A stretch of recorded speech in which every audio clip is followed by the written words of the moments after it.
Hi everyone, Helen Blunden here. Hope you're happy, healthy and well. Thought I'd do a very chatty video today where I talk about some of the books that I have been reading in the last month. Now, you may not be aware, I review and create and edit these videos and then schedule them to be made public once a week.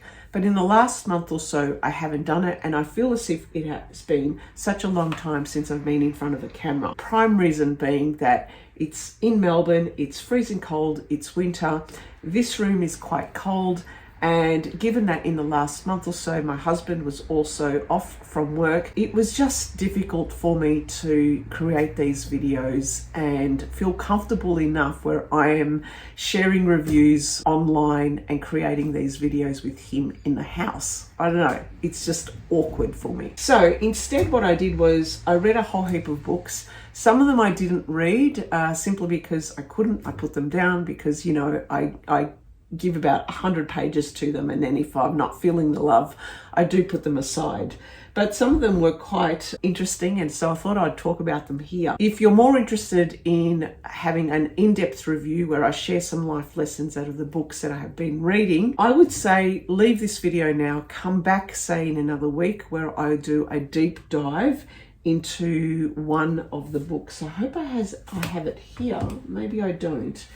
But I'll talk, oh no, here it is. I will do a deep dive into this book, The AI Con, How to Fight Big Tech's Hype and Create the Future We Want. So that'll be an in-depth review. But if you're not interested in listening and watching about what I have today, I will see you in the next video. Okay, bye for now.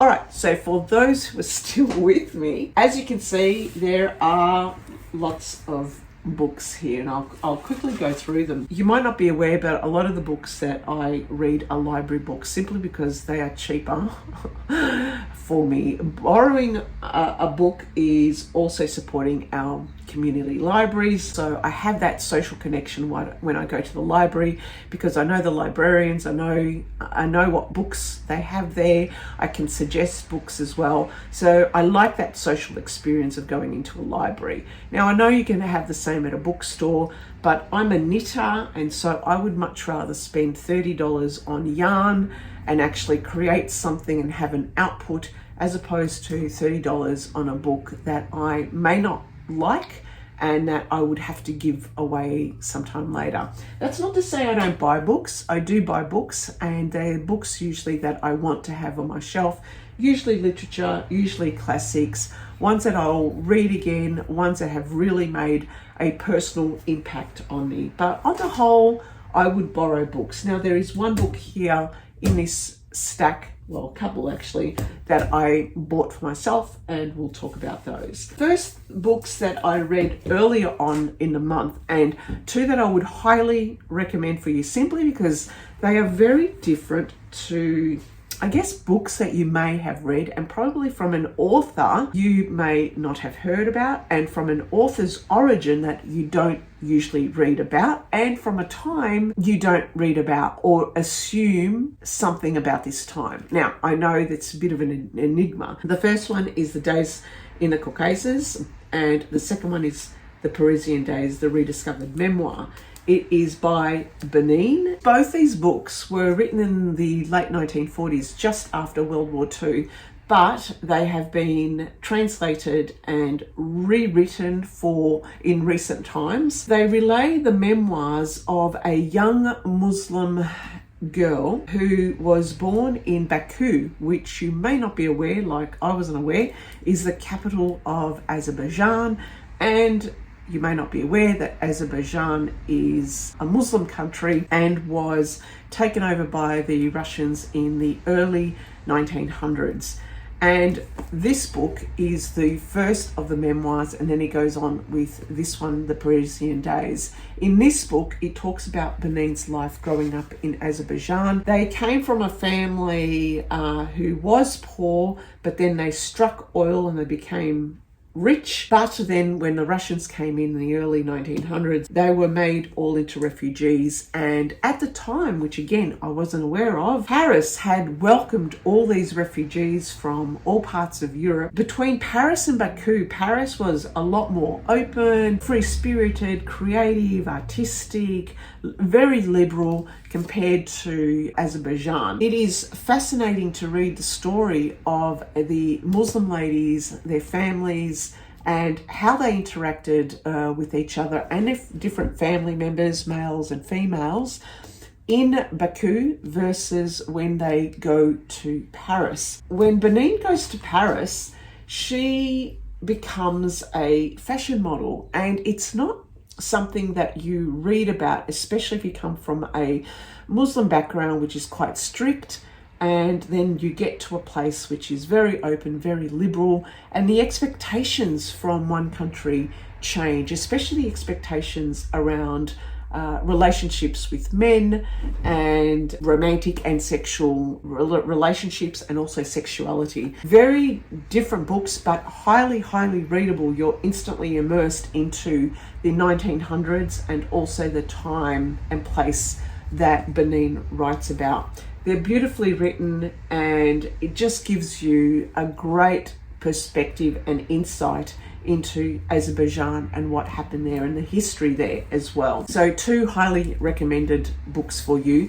But I would say read Days of Caucasus first and then read Parisian Days. Unfortunately, because I found this book, I read it first, I loved it so much, then I got this one. It just means I'm reading them in reverse order. I'm halfway through it, and as you can see, it's something that I will definitely finish. Right, the next one, then I went into a non-fiction phase because I thought to myself, I've got to start reading some non-fiction too, and luckily for this year, I have been reading some really good books, and I picked this one up because I saw it in a readings magazine. It was mentioned that Antonia Case has written her debut book called Flourish, called The Extraordinary Journey into Finding Your Best Self. I didn't know who Antonia Case was, and then I went, oh yeah, I know who she is, of course. She's the editor of this brilliant magazine called New Philosopher.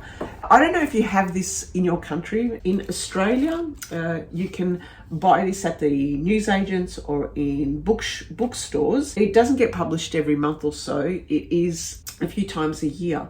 What I love about this magazine is that there's a topic for each volume. It's about $17, so it's a bit exy. However, there are lots of pictures and lots of food for thought, and there are essays and articles and diagrams, stories about that particular topic. Now, I bought this one this month because it was on human connections, and this is something of an interest of mine, especially in a world of AI.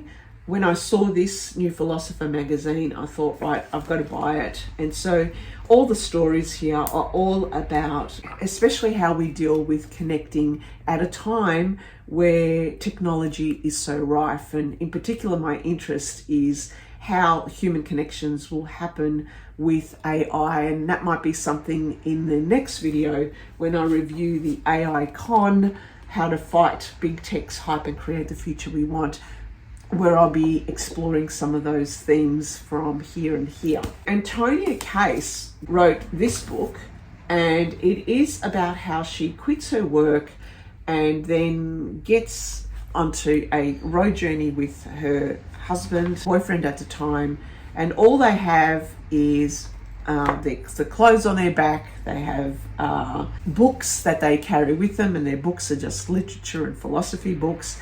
And they have no social media, no cameras, nothing. And they basically travel the world. And it is her experience about traveling the world over the years. I must admit, I found this a little bit hard to read because I thought it would be more of a personal journey. Although it was, she does mention her trips and she mentions her observations of people and then links them to philosophical ideas and arguments about how to find your best journey. But there were elements in this book that just didn't sit well with me for some reason. But also the fact that it was written like I was reading New Philosopher. So I thought that somehow for me, it slightly missed the mark. I would have liked more personal stories and less on the observational side and the assumptions of placed on other people, and more having a reflective personal journey and what she can advise with regards to finding your best self. It's not the first of its type of book that I have read where it talks about the philosophical reflections and links them to the philosophical themes. On my channel, if you'd like, go through the books and you'll see which ones are also very similar in theme. I would say, if this is of interest, definitely read it and see for yourself. Maybe you will have a different outlook on it. So that's Flourish. Right, the next one I didn't read. I read about 100 pages and I simply couldn't get into it. It's Simone de Beauvoir, and I know that she's a very famous author, novelist. A lot of people have read her work, but I have not read any of her books, and I thought to myself, it's time that I read Simone de Beauvoir. And I think I was inspired to read her by reading again Joan Didion, a new memoir that was out, which I only read about 100 pages, then I had to put that one down too. This one, the image of her, I couldn't get into it, unfortunately. I think I've got this until the end of July, so I might have a go at rereading this again. I just simply think I wasn't in the right headspace for this one. Now, because I wasn't in the right headspaces, I needed something light, something like a no-brainer. In the nick of time, my book club came up with the book that we had to read, which we're going to talk about this Thursday night. And it is by Australian author who's written a few books. And The Nowhere Child is one you may have read about. The Wife and a Widow is another one, and Wild Place. The Ledge is his latest one. It's a thriller. It is written in the type of, think of Stephen King, think of Stand By Me, think of 4 kids growing up in Australia. The police discover some human remains, and then these kids grow up and they've got this secret. I can't say any more because there's a huge twist in this book. And as you read it, it's the author really teases out the storyline, and then you start to make assumptions as the reader, and then you don't see the twist. And then once the twist happens, you go, shit. Oh, sorry, I wasn't meant to swear. You go, crap. And then you have to go back through the stories and actually see, right, I see what he did there. This is what we're going to talk about tomorrow night at my book club. So if you want a real no-brainer, something thrilling, a page-turner, something that's probably going to be made into a movie, then I would recommend The Ledge by Christian White. The next one that I have been reading or have read is The AI Con. I'm going to leave this for now because this is going to be an in-depth review. This one has sent me down a rabbit warren, so I've got a lot of life lessons that we could talk about in this book, especially how to overcome the AI hype. Okay, so we'll leave this one aside. The next one that I am doing, it is really, really slow going. It's simply because it's in French. And with my French reading, I only read about a chapter or two because I take my time in reading and the translation. And I also have done a video on how I read French. And if you're interested in that, you can watch that. But I found at my library the English version of the French book that I'm reading. And I thought, perfect. Okay, so what I could do is I read it in French, where you can see my video as to what I do. And then obviously I do, can you see those little, I write in the books, can you see the fluorescent markers? They're the words and the phrases that I didn't understand. So I need to go find myself a dictionary and try and translate those. Once I do that, then I read the English version of that same chapter just to understand that I've captured the nuance. It's been really interesting to do that process because Valerie Perrin, this is her debut novel, which is like the forgotten people of Sundays, the forgotten of Sundays. Forgotten on Sunday, as they've got it here in English. Oh, it says here the best-selling author of Freshwater for Flowers. So what were they saying that this was a debut novel? How bizarre. God, it's even won prizes. I'm just reading in the French. It's won prizes, which is really strange. I'm going to say it's really strange. I'm having difficulty trying to follow this simply because there's a lot of characters and there's also different time periods that go back and forth, and reading it in English has confused me even more. So it just goes to show that sometimes if you read it in English, it's not necessarily the right thing. It might also confuse you. Now, when you read it in English, it doesn't mean that the words that I've highlighted in here would be correctly translated in here, because they transcribe it and they make it relevant for English, and they change the nuances and the content. Anyway, you get my drift. So it's not exact translations, but it gives you a gist of the chapter.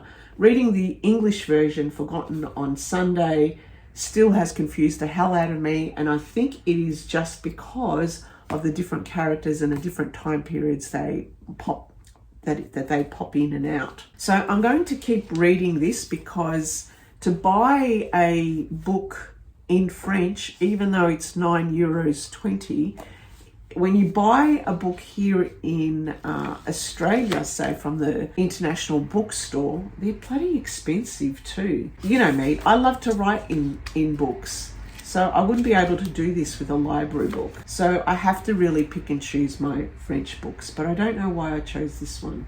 There you go. I just wanted to buy something at the French market, I guess. Now, another book that was bought for me, and it's the last book I want to talk about, is, you might not be aware that I am also a knitter. I love the craft of knitting.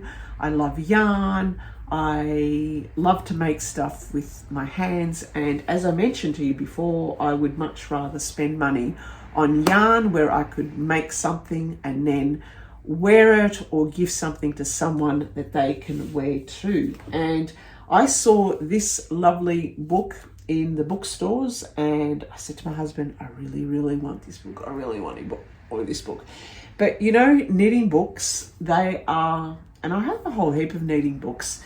There's a way I choose knitting books. If I flick through the book and I see that there is a majority of things in that book that I want to knit, then I'll buy it. If the pictures look pretty, but it's unlikely I'd ever knit anything, it's unlikely I'll buy the book, because they are expensive. Like this one was $37. This is 52 weeks of accessories, beautiful patterns for year-round knitting. In it are some stunning designs of mittens, bags, shawls, hats, beanies, cowls, all sorts of things. And the way I read these books is I read them quite in depth. So I will see a design that I love and I will read the pattern in a lot of detail and also look at the designs. Now the thing is, I don't write in these books at all.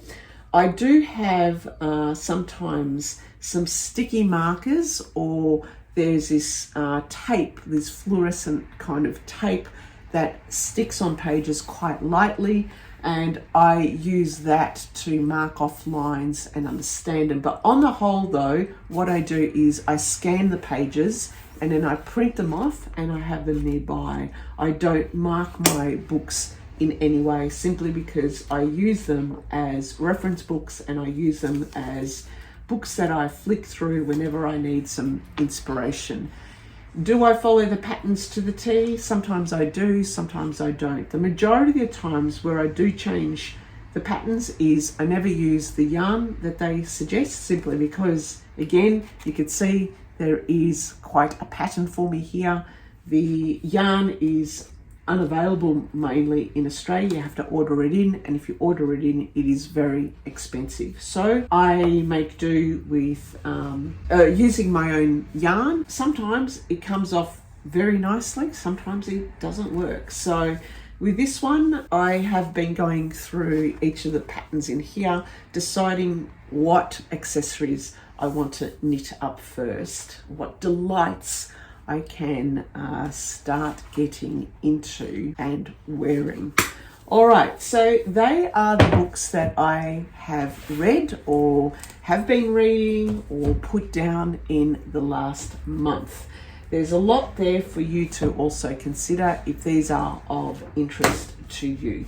Let me know what you think in the comments below.